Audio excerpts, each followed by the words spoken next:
16 वर्ष लामो प्रतीक्षापछि स्पेनले आफ्नो टिम फुटबल र ट्याक्टिकल मास्टर क्लासको दममा फेरि विश्वकप जित्यो। अर्कोतर्फ साबिक विजेता अर्जेन्टिना लगातार दोस्रो विश्वकप जित्नबाट चुक्यो।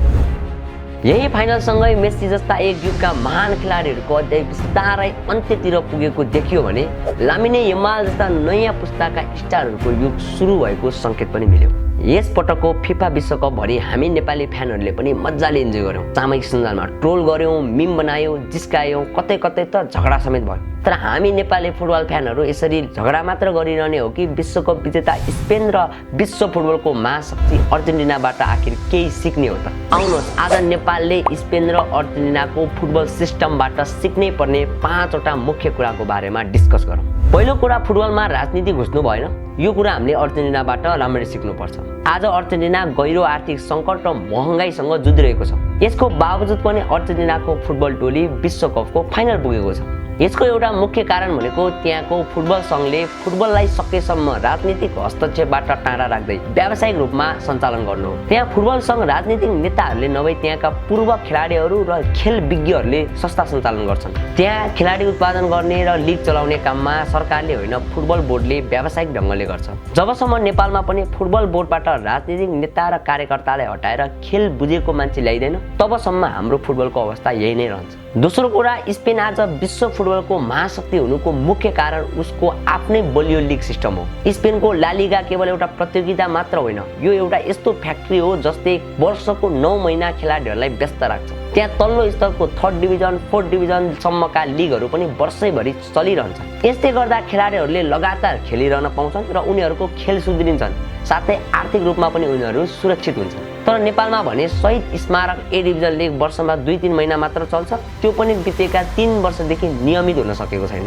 खेलाडीहरूले वर्षको 9 महिना त खाली बस्नुपर्छ। खेल नै नभएपछि खेलाडीले आफ्नो सिप कसरी सुधार्ने? लिग नै नभएपछि स्पोन्सरहरू कसरी आउने? स्पेन बलियो हुनुको रहस्य ठुला रङ्गशाला मात्र होइनन्, वर्षैभरि चल्ने उसको बलियो र व्यावसायिक घरेलु लिग हो जुन नेपालमा शून्य बराबरको छ। तेस्रो र सबैभन्दा दुःखद कुरा, खेलाडी पलायन र टिम बिल्डअपको अभाव। फुटबलमा एउटा बलियो राष्ट्र टोली बन्नका लागि एउटा निश्चित सेट वा कोर खेलाडीहरूको टोलीले कम्तीमा 3 देखि 4 वर्ष लगातार खेल्नै पर्छ। अहिले फाइनलमा खेलिएका स्पेन र अर्जेन्टिनाका खेलाडीहरू 3 देखि 4 वर्ष लगातार सँगै खेलिएका खेलाडीहरू हुन्। स्पेन वा अर्जेन्टिनाका खेलाडीहरू स्पेन र अर्जेन्टिना जस्ता देशहरूमा U17, U20, U21 खेलेका खेलाडीहरूको एउटा निश्चित सेट नै पछि गएर सिनियर राष्ट्रिय टोलीसँग खेलेका छन्। स्पेन र अर्जेन्टिनामा एउटा सिस्टम के छ भन्दाखेरि जुन प्लेयर U17 मा खेल्छन् त्यही प्लेयर पछि गएर U20, U21 र सिनियर टोलीसम्म गएर खेल्छन्। उनीहरू 3 देखि 4 वर्ष लगातार सँगै खेलेर एकअर्काको गेम बुझ्छन्, जसले गर्दा मैदानमा एउटा बलियो